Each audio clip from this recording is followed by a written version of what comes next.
Assalamualaikum warahmatullahi wabarakatuh. Waalaikumsalam. Kembali lagi bersama kami tim Radius Pondok Tahfidz Yambungul Quran Remaja Bejen. Kali ini kita bersama Mas Sidnal Mafas Ya. yang kebetulan juga alumni Pondok Tahfidz Yambungul Quran Remaja. Pada kesempatan kali ini saya ingin bertanya-tanya seputar pengalaman-pengalamannya ketika masih menjadi santri di Pondok Yambungul Quran Remaja ini, juga ketika sudah menjadi mahasiswa di dunia perkuliahan.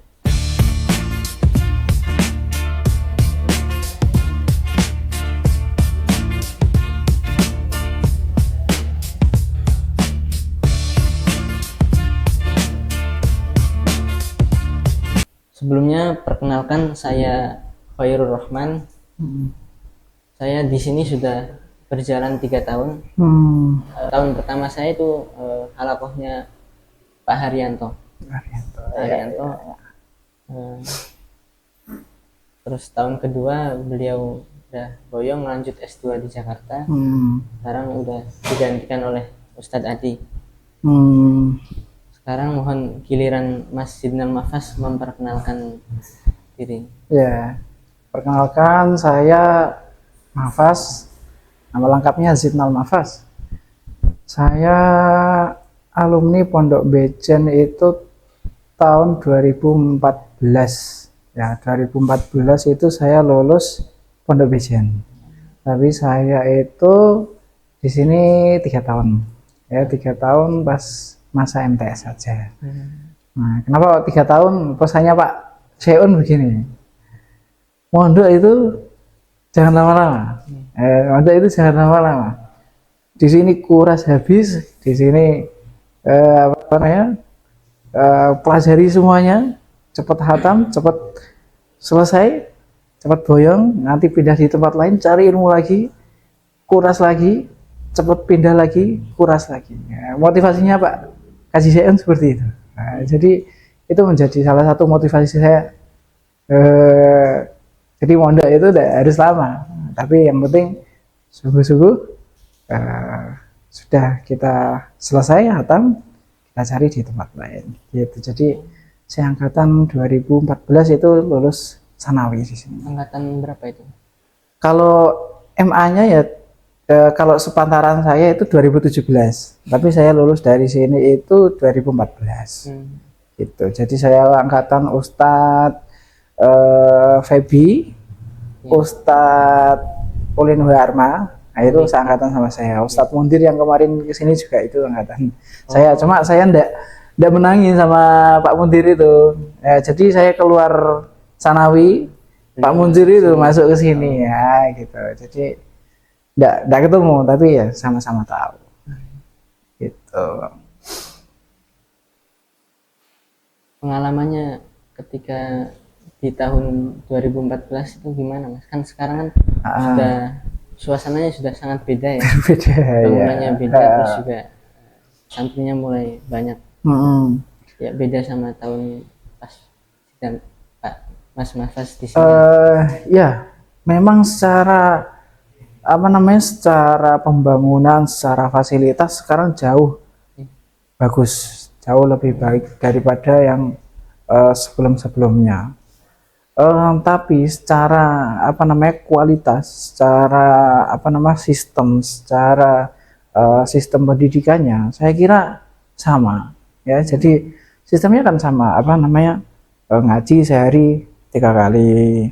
Ya, setelah subuh, setelah asar, setelah maghrib, nah itu masih sama ya, wajib setoran, kalau nggak setoran berdiri, kalau nggak setoran dihukum apalah, ya kan masih sama.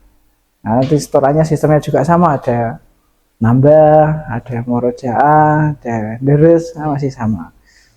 Ya mungkin yang membedakannya ya dari segi fasilitas saja, ya fasilitas saja. Dulu santrinya masih sedikit, saya seangkatan aja mungkin cuma 20-30 ya.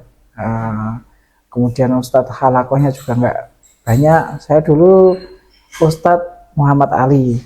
Pak Ali. Pak Ali ya. Jadi saya di apa namanya, di tahun pertama itu bersama Pak Rodoto Tolibin. Ya mungkin adik-adik yang sekarang itu enggak kenal beliau, soalnya beliau di saya tahun pertama itu apa namanya sudah boyong. Kemudian di tahun kedua saya sama Ustadz Ali sampai tahun ketiga sampai hatam itu sama Ustadz Ali. Ya. Hatam itu di tahun keberapa? Tahun ketiga. Ya, tahun ketiga mungkin pertengahan tahun ya, pertengahan tahun. Setelah itu ikut seleksi, alhamdulillah karantina. Setelah itu akhir tahun wisuda, terus boyong. Gitu. Terus melanjutkan ke kemana? Nah itu kebetulan saya ada apa namanya pembukaan seleksi untuk beasiswa di Tangerang Selatan. Itu di sekolah namanya Man Ihsan Cendekia, itu sekolahnya Pak Habibie Presiden ketiga Indonesia. Nah, itu beliau punya sekolah namanya Ihsan Cendekia. Itu kebetulan pas itu ada beasiswa ya, jadi ada pembukaan beasiswa itu saya ikut daftar, dilalah kok ketompo ya, jadi alhamdulillah dapat beasiswa full, itu semakan tempat tinggal, sependidikannya semua alhamdulillah di cover 100% gitu. 100% ya, alhamdulillah ya. Nah, akhirnya saya melanjutkan di sana, tapi ya dalam saat itu mungkin karena baru hatam Quran juga belum lanyah ya, tapi sambil jalan, sambil seiring waktu alhamdulillah ya bisa kecekel sendiri gitu. Yang terkenalnya jurusan fakultas kedokteran itu kan kata orang-orang kan berat dan mata kuliahnya padat, banyak yang harus dikorbanin waktunya. Terus bagi Mas Mafas itu tantangan terberatnya itu apa ketika menjalani kuliah kedokteran juga kan membawa Al-Quran ya, juga cara memurojaahnya, membagi waktunya itu gimana itu? Ya, dulu pas waktu saya itu apa namanya seleksi wisuda, apa namanya, memang pas saat itu kondisi Quran masih belum lanyah ya, tapi apa namanya, kerennya apa namanya ustadz di sini itu kriteria untuk apa namanya lolos wisuda itu kan tidak hanya kelanyahan, tapi dilihat bagaimana usahanya, bagaimana apa namanya ikhtiarnya dia untuk menjaga Al-Quran. Nah, alhamdulillah saya dan syafaat, alhamdulillah bisa lolos. Nah, tapi dengan itu apa namanya, saya semenjak di apa namanya di asrama di Tangsel itu saya usahakan binador seminggu hatam, walaupun binador ya.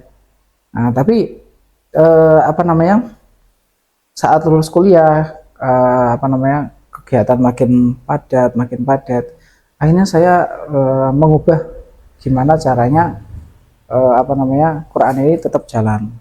Nah, jadi apa yang saya lakukan pertama mencari teman. Ya, teman deres itu penting sekali, karena ketika kita lelah, ketika kita lagi males, teman kita ayo setoran, ayo simaan. Ya, jadi itu sangat membantu sekali. Yang kedua mencari guru. Ya, jadi mencari guru dimanapun berada harus kita itu ada gurunya. Ya, saya pun ketika lulus dari sini di Tangerang Selatan di asrama itu saya setoran ke ada syekh di sana. Kemudian di Malang juga ada pengasuh. Kemudian saya kuliah itu saya 4 tahun kuliah S1 itu full mondok. Ya, jadi 2 tahun di Mahat itu wajib. Kemudian setelah lulus Mahat saya masih pengen mondok, akhirnya mondok lagi. Ya, jadi di sekitar kampus itu. Jadi alhamdulillah dapat guru, bisa setoran, bisa apa namanya membimbing lah. Nah, itu semakin banyak kita setoran, semakin banyak yang dimurojaah, insya Allah akan jalan-jalan sendiri gitu. Dan mungkin tipsnya ya, kalau apa namanya, kita di kegiatan yang sangat sibuk sekali, itu mungkin kita bisa membaginya ketika kita apa namanya dalam kondisi santai, kita apa namanya di jalan, kita di apa namanya di kondisi yang tidak bisa fokus, itu kita bisa deres jus-jus yang apa namanya yang sudah lancar ya. Jadi kita nggak perlu buka Quran, nggak perlu apa namanya fokus. Nah tapi nanti kalau ketika di waktu yang fokus, nah kita itu baru deres yang susah-susah. Nah gitu, mungkin sedikit tipsnya seperti itu ya. Gitu. Kemudian apalagi ya, intinya ya seperti dawuh-dawuh para kiai, Al-Quran itu kan hal yang sangat mudah dilupakan ya, bahkan lebih mudah lepas daripada unta yang enggak dicancang kan. Nah, seperti itu. Jadi sekali kita itu lalai, sekali kita deres, kita enggak deres sehari 2 hari, itu rasanya akan cepat hilang gitu. Jadi seperti itu.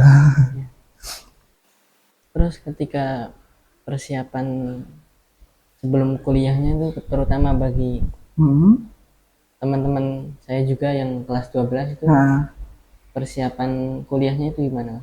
Kan beasiswa juga kan dites hafalan sama tes akademiknya juga ya. Ya kebetulan pas saya itu saya ikut jalur reguler ya, jadi saat itu saya ikut jalurnya bukan yang tahfidz ya, jadi ikut reguler.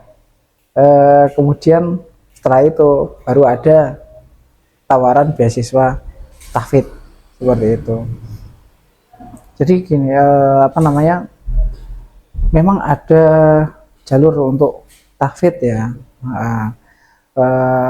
tapi ya peluangnya pasti ada, tapi menurutku itu apa, untuk di kedokteran itu mungkin kecil. Seperti di angkatanku itu, dari satu angkatan itu sekitar 50 orang, itu yang dapat hanya 1. Berarti setiap tahun hanya menerima satu mahasiswa yang cari jalur tahfidz. Nah itu jadi mungkin agak susah, kecil peluangnya. Tapi kalau seperti aku ini masuk lewat jalur reguler, nanti di sana kan ada tawaran untuk beasiswa tahfidz. Nah itu baru daftar, itu peluangnya akan lebih besar. Berarti gitu. Mas Nafas ini jalur umum ya, bukan beasiswa tahfidz gitu? Masuknya jalur umum, pas masuk baru dapat beasiswa. Gitu. Nah, gitu. Ya, jadi kalau tipsnya untuk masuk gimana? Ya mau ndak mau belajar. Ya. Soalnya kan di angkatan saya juga kan masih sekolahnya di MAN UTBS ya. MAN UTBS. Kan materi salaf sama umumnya kan lebih, umumnya kan lebih sedikit jam pelajarannya. Betul. Apalagi kan kalau mau kuliah di kedokteran kan harus matang eksaknya juga. Ya. Itu gimana belajarnya? Gimana belajarnya? Benar. Kalau di TBS itu apa namanya lebih salafnya. Tapi nggak menutup kemungkinan kok, banyak anak TBS itu, adik kelasku Jamal, Turaihan Jamal, itu juga di kedokteran Unwahas, itu juga di kedokteran. Ada temanku juga anak TBS itu sekarang di New Delhi di India, itu jurusan fisika murni. Ada juga teman seangkatanku Nazul Fikar itu di Jerman. Ya, jadi apa namanya, kita pintar-pintar apa namanya ya, menempatkan waktu sama prioritas kita apa, gitu.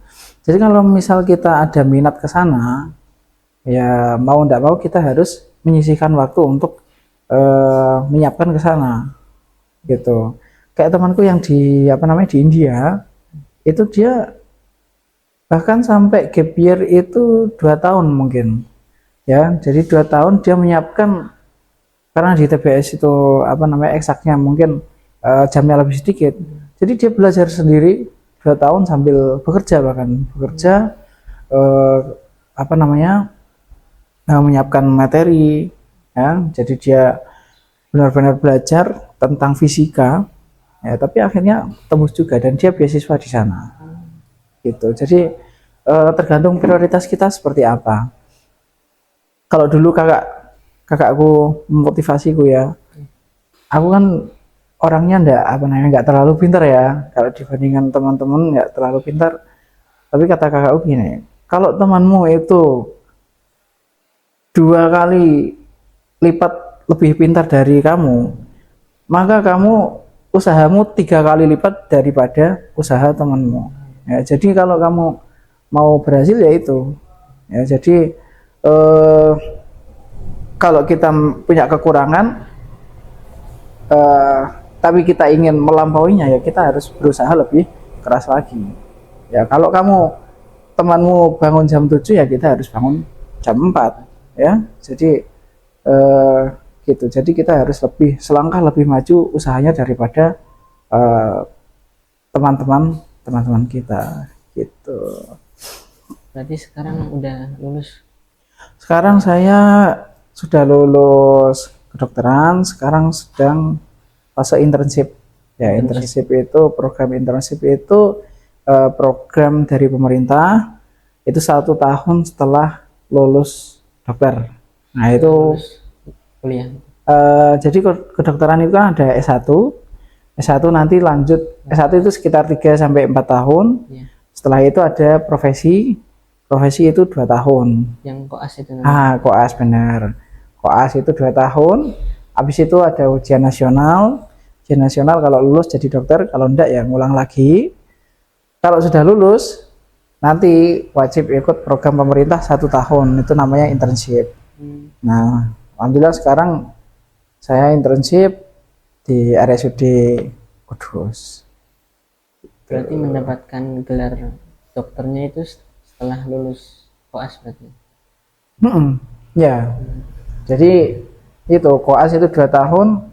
Ya ada ujian-ujian setiap bulan ada ujian nanti di akhir ada ujian nasional itu semua seluruh Indonesia jadi satu gitu. Jadi setelah itu kalau udah lulus kita baru disumpah dokter gitu ya. Dari awal semester 1 kuliah sampai mendapatkan gelar dokter itu berapa tahun? Awal kuliah sampai dokter 6 mungkin 6 tahun. 6 tahun ya. 6 tahun udah dapat gelar dokter langsung bisa kerja gitu. Ya itu kerja di pemerintah, program pemerintah wajib 1 tahun wajib 1 tahun. Setelah itu ya bisa kemana aja, ke rumah sakit atau di klinik atau jadi pegawai manajemen di rumah sakit di BPJS bisa. Itu ditempatkan atau berdasarkan keinginan kita? Keinginan sendiri. Keinginan sendiri. Mau buka klinik sendiri atau mau ngikut orang atau mau ke rumah sakit, monggo, itu bebas. Sumpah dokter ya? Setelah program internship selesai gitu.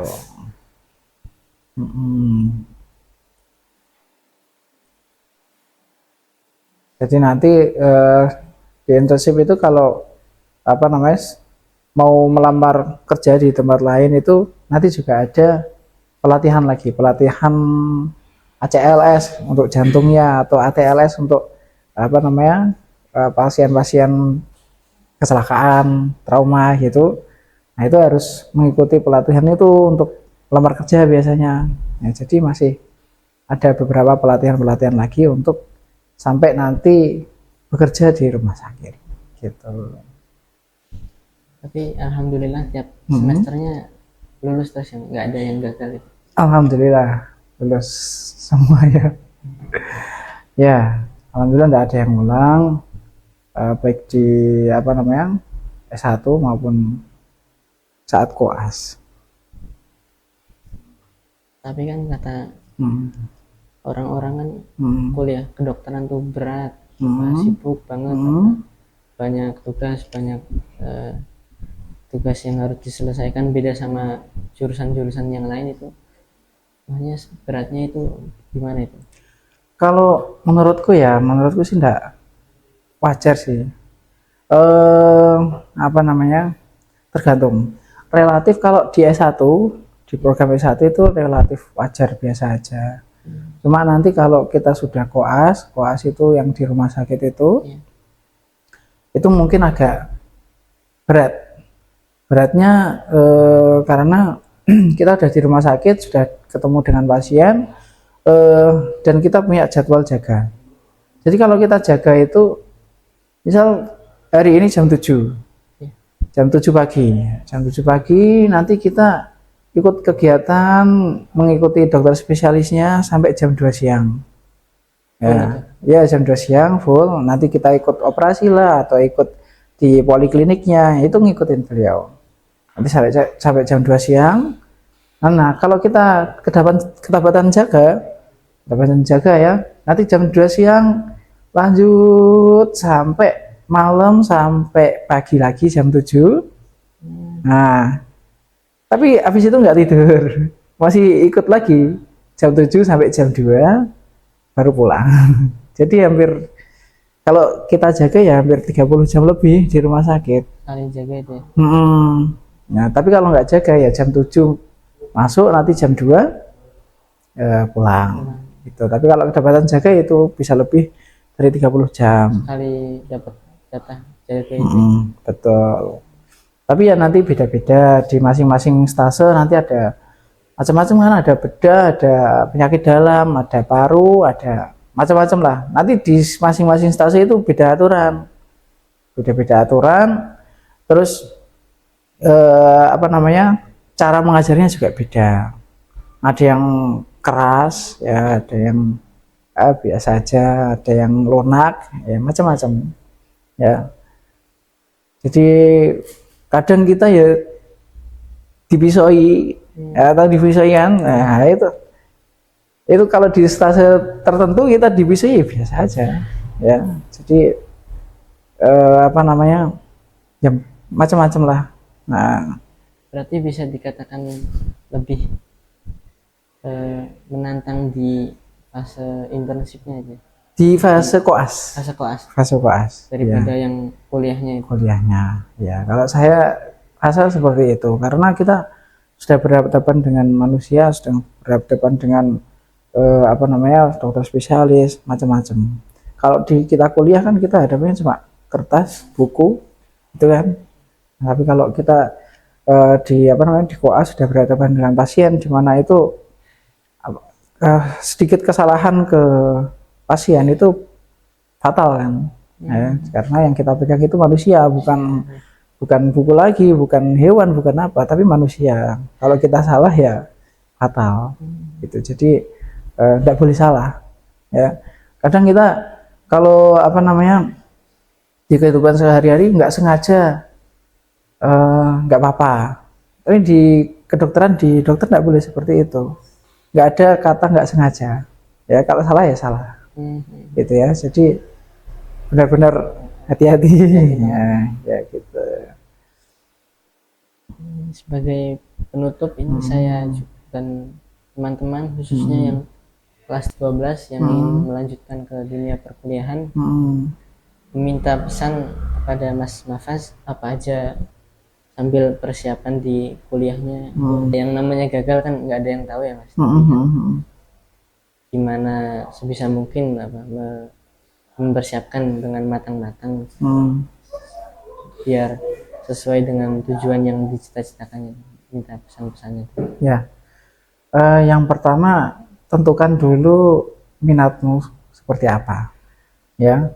Kalau kamu minat apa di ilmu, nah, misal di kedokteran, oke, kamu harus mencari cara gimana apa namanya, gimana kamu bisa masuk ke kedokteran. Kamu cari infonya, jalurnya apa saja. Banyak jalur sekarang, ada jalur undangan, jalur apa namanya SPM itu apa sekarang? SNBP. SPNBP, mandiri, terus beasiswa tahfidz itu banyak. Nah itu cari semuanya, ya cari semuanya. Kalau saya rasa ujiannya itu hampir rata-rata semuanya sama, ya paling matematika, bahasa Inggris itu rata-rata hampir sama. Itu banyak latihan soal, ya latihan soal dan jangan terpengaruh dengan lingkungan, ya bikin targetmu sendiri, ya saya dulu kalau yang terdekat kemarin saya mau ujian nasional, ya itu jadi saya bikin target mulai dari habis subuh nanti saya harus baca berapa halaman, nanti jam 8 saya harus menghabiskan berapa soal, nanti siang saya harus membahas berapa soal, nanti sore saya harus membaca lagi berapa, target ya. Target benar. Seperti kalau kita menghafal Quran juga seperti itu ya. Yang menghafal Quran juga nanti kita maghrib nambah berapa, nanti murojaahnya berapa, ini sama aja, sama persis ya. Jadi kalau di kedokteran sama menghafal Quran itu enggak beda jauh ya. Kalau di kedokteran itu ada long life learning atau belajar seumur hidup. Menghafal Quran juga seperti itu, menjaga hafalan seumur hidup, sama ya. Kembali lagi yang tadi itu tadi diusahakan sesuai minatmu ya. Kalau kamu minat di kedokteran ya disiapkan apa saja itu tesnya seperti apa, soalnya seperti apa, ditargetkan, usaha maksimal, berdoa maksimal, nanti kalau sudah selesai ya tawakal aja. Misal gagal pun enggak apa-apa, masih banyak pilihan lain, itu banyak ya. Jadi enggak harus kedokteran yang sukses. Kedokteran nggak tentu sukses, yang selain kedokteran juga peluang suksesnya itu juga banyak gitu. Jadi pintar-pintar mencari peluang gitu. Terus pesan bagi yang sudah duduk di bangku perkuliahan itu, pesan-pesannya gimana? Pesan-pesannya yang dari kuliah ya,